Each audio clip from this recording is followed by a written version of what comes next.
feel like maybe Blake smelled his kindness, mistook it for weakness, and tried to take advantage and take power, so yeah. So you believe Blake Lively wrestled control of the film? I think she tried to, yes. Did she succeed in the end? Probably, yeah. I think that there was a massive compromise in terms of Justin's original vision for the film. First of all, congrats on your little bump. Congrats on your little bump. What about my bump? You've got two nice ones. And they are kind of bumps, aren't they? No, not bumps. The lovely lady lumps. Check it out. Thank you, thank you. They told us she was America's sweetheart, that she was the graceful, glowing Hollywood queen who married the funny guy and stayed out of trouble. But today, that image is cracking fast, and Blake Lively has no one to blame but herself. This isn't just another celebrity scandal. This is a full-blown legal implosion unfolding in real time, with $100 million lawsuits, leaked footage, a high-powered smear campaign, and accusations that go far beyond creative disputes on a movie set. What started as a whisper about uncomfortable moments during the filming of It Ends With Us has snowballed into a courtroom war where reputations are being shredded, friendships weaponized, and credibility is dying on the stand. And here's the twist. The video that Blake swore proved her harassment, it surfaced, and it says the exact opposite. The internet is already calling her the new Amber Heard, but this time, it's not Depp versus Heard, it's Lively versus Baldoni, and the receipts are damning. So if you thought you knew what happened, think again, because the footage doesn't lie, but someone else clearly did. Now, before we dive into the full breakdown of how Blake may have just destroyed her own case with one fatal mistake, make sure you hit that like button, subscribe, and turn on all notifications because this case is far from over. And the truth? It's just starting to come out. One of the key allegations in her complaint against Justin Baldoni was as follows, okay, from paragraph 48 of her complaint. She writes, on another occasion, Mr. Baldoni and Ms. Lively were filming a slow dance scene for a montage in which no sound was recorded. Mr. Baldoni chose to let the camera roll and have them perform the scene, but did not act in character as Ryle. Instead, he spoke to Ms. Lively out of character as himself. At one point, he leaned forward and slowly dragged his lips from her ear and down her neck as he said, "It smells so good." None of this was remotely in character or based on any dialogue in the script, and nothing needed to be said because, again, there was no sound. Mr. Baldoni was caressing Ms. Lively with his mouth in a way that had nothing to do with their roles. When Ms. Lively later objected to this behavior, Mr. Baldoni's response was, "I'm not even attracted to you." This whole thing began with what the industry loves to call creative differences. Blake Lively and Justin Baldoni were working on the film adaptation of It Ends With Us, a highly anticipated and emotionally heavy project dealing with trauma and domestic violence. Baldoni was the director and producer. Lively was cast as the lead. But behind the scenes, the tension was already boiling. Reports say Blake was pushing back on everything from wardrobe to lighting to entire rewrites, trying to exert more control than her contract allowed. At first, Baldoni tried to manage it quietly, but things escalated fast. Blake filed an explosive complaint with the California Civil Rights Department, accusing Justin of sexual harassment, physical intimidation, and retaliation. Her allegations were vivid. She described a moment during a silent dance scene where Baldoni allegedly dragged his lips across her ear and neck, whispering, "You smell so good," completely out of character and off script. She claimed he brought in his best friend to play a doctor during a gynecological exam scene just to leer at her, and that she was forced to perform that scene wearing a thin slit of fabric that left her exposed and humiliated. On paper, it read like a nightmare, but in reality, it was something else entirely. Down to the legal war between Blake Lively and Justin Baldoni. She's asking for over $160 million in damages. Who and what we stand up for matters. In newly unsealed documents, Blake claims Justin's alleged smear campaign cost her more than $56 million in lost work opportunities, $49 million in endorsements from her beauty brand, $22 million from her beverage companies. Justin's denied Blake's smear campaign claims. Because when the raw footage surfaced leaked by TMZ, it didn't match her words at all. In fact, it told a completely different story. In the leaked footage, we don't see Blake being harassed. We don't see Justin crossing boundaries. What we see is two actors goofing around for the camera, openly aware they're being recorded. At one point, Blake even jokes about her body makeup being the source of a "smells good" comment, not Justin. She's smiling. He's clearly in character. There's no whispering, no neck contact, nothing even remotely close to the allegations in her lawsuit. And when the footage went viral, public opinion flipped overnight. The backlash was swift and brutal. If she lied about this moment, what else had she fabricated? That's when Baldoni's team made their move. They filed a $400 million counter lawsuit for defamation and civil extortion, not just against Blake, but also against Ryan Reynolds and her longtime publicist, Leslie Sloan. Justin Baldoni, he has fought back yet again. He filed a lawsuit against the New York Times, which he had Brian Friedman on to discuss, saying it had done a defamatory report on Blake Lively's claims that she was allegedly harassed by this guy when they shot the movie It Ends With Us, a film about domestic violence. In that claim, they said the Times distorted the truth. They did not report text messages which were full and complete, which showed a very different meaning than the snippets that Blake Lively put in her complaint, and that what in fact happened was Justin didn't harass Blake. Blake was interested in wresting control of this movie away from Justin, who was the director and the producer. She was just an actress in it, and used threats and coercion and bullying to do it. And to the point where this guy was in the basement at his own movie's premiere. Now Brian Friedman has filed on behalf of Justin a lawsuit directly against Blake, Ryan Reynolds, and Leslie Sloan, their PR hack. And they're alleging not only did our PR team not hurt Blake or generate a campaign against Blake or do anything to hurt Blake in last August when she came under negative press. That was organic because of her own bad behavior.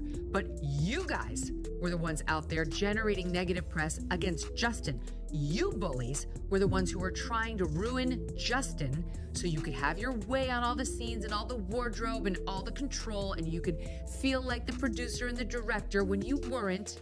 That's right, they named her husband, and the allegations they made just as explosive. According to Baldoni's team, Blake used threats, coercion, and manipulation to seize control of the film's production. She allegedly demanded creative authority far beyond her role, used her fame to override the director's vision, and when met with resistance, launched a premeditated campaign to destroy Baldoni's career.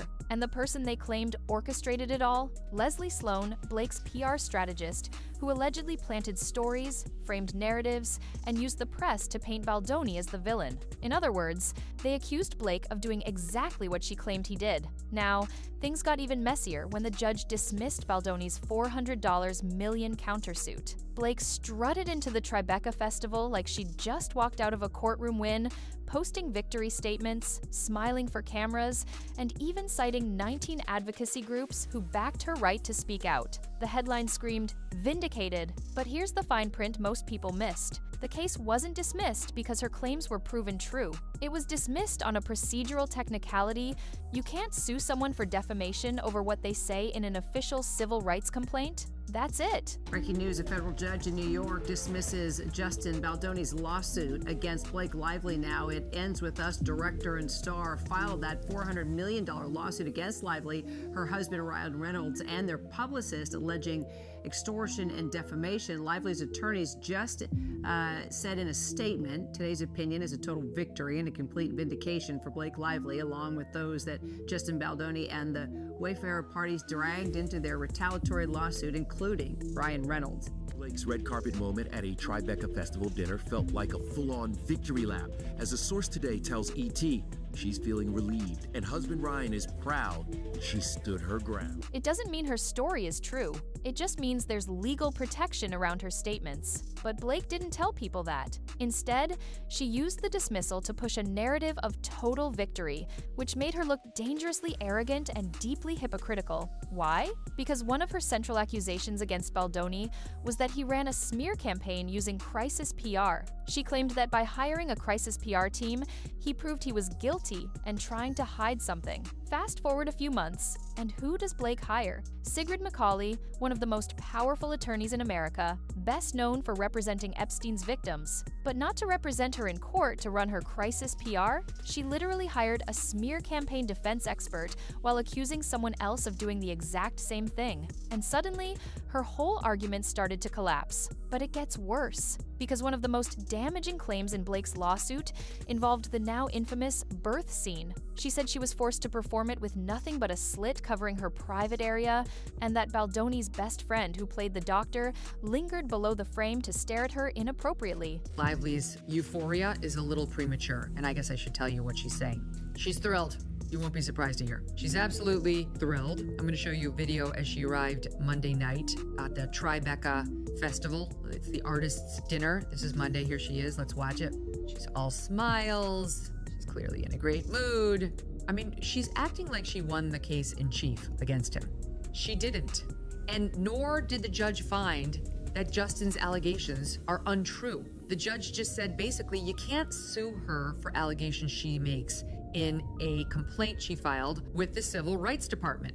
Can't sue her for defamation for that. It's covered by a privilege. He didn't say what she said was true. He didn't say Justin's likely to lose this case at trial, like the case against him. But she's acting like the judge did, and it's a lie. She comes out, this is her BuzzFeed, on her Instagram story. She referenced the 19 organizations that wrote amicus briefs in support of her, Friends of the Court. She began last week, I stood proudly alongside 19 organizations united in defending women's rights to speak up for their safety. Like so many others, I've felt the pain of a retaliatory lawsuit, including the manufactured shame that tries to break us. While the suit against me was defeated, so many don't have the resources to fight back. Okay, she's got $1 billion. Give me a break. I mean, it's absurd that any court would even consider making her pay Baldoni's legal fees, but he does not have $1 billion. Ryan Reynolds made that off of the sale of his liquor company, reportedly, never mind what they've earned as actors. I'm more resolved than ever to continue to stand for every woman's right to have a voice in protecting themselves, including their safety, their integrity, their dignity, and their story. But when that actor came forward, he didn't just deny the story, he destroyed it. He said Blake was fully clothed the entire time, wearing biker shorts that left zero skin exposed. He wasn't Baldoni's buddy, he was a trained stage actor with years of serious experience. And he was livid that Blake framed him as some creep. And then came the footage. Raw outtakes from the filming confirmed his story. Blake was covered. There was no slit, no inappropriate angle, no lingering gaze, just another lie. This wasn't just a difference in perspective, this was a demonstrably false statement. And once you prove someone is willing to lie about something that big, every other part of their testimony becomes suspect. That's how credibility unravels, and that's how lawsuits collapse. Now, we need to talk about the Taylor Swift factor, because this is where the case moves from a legal drama to a full-on celebrity thriller. Blake and Taylor have been best friends for years, but rumors started swirling that Blake pressured Taylor to publicly support her, allegedly threatening to leak years of private texts if she didn't speak out. That's not just petty, that's witness tampering. Baldoni's legal team reportedly moved to subpoena those texts and even depose Taylor herself, but the judge ruled it was too late to add new discovery requests, meaning Taylor won't be dragged into court, at least not yet. I have absolutely no feelings about this guy, Justin Baldoni. In fact, to be perfectly honest, I reviewed some of his social media, and he seems kind of ridiculous with his toxic masculinity, lamentations, and so on. But that's fine, that's me. So I'm not on his side. But my point is simply, I just don't see it. In their incendiary complaint, where they're trying to do their best to bash him and the PR team, I don't see that the second loop closed of, and then here's where they did it. It's just all supposition. They don't have these great texts saying, look what I got placed in the New York Post. But the damage is done. Taylor's silence speaks volumes. She's refused to comment, refused to testify, refused to pick a side, and that silence has left Blake out in the cold. Because if your own best friend won't back your story, what does that say to the jury? As of now, the trial has been delayed to the 18th of May, 2026, but it might not even make it that far, because on January 22nd, Baldoni's team filed for summary judgment, a legal motion asking the court to dismiss Blake's claims entirely without a jury trial. If the judge agrees that Blake's evidence is too weak to proceed, the whole case could be over in weeks. No cameras, no cross-examinations, just silence. And if that happens, Blake Lively won't just lose in court, she'll lose in the court of public opinion. Because everything she's done so far, from exaggerating scenes to declaring premature victory, to hiring the very PR tactics she once condemned, has made her look less like a survivor and more like a strategist playing a high-stakes game for control, for fame, and for a story that just doesn't hold up under pressure. And in the age of receipts, leaked clips, and viral callouts, one lie is all it takes to bring the whole empire crashing down. So now, I want to hear from you. After everything we just uncovered, do you think Blake Lively's case will survive? Or has she officially become the Amber Heard of 2026? Are we watching a genuine victim being silenced, or a celebrity using her power to rewrite reality and win at all costs? Let me know in the comments. And if you made it this far, you already know what to do. Hit that like button, subscribe for the next chapter, and buckle up, because this case, it's not over. Not by a long shot,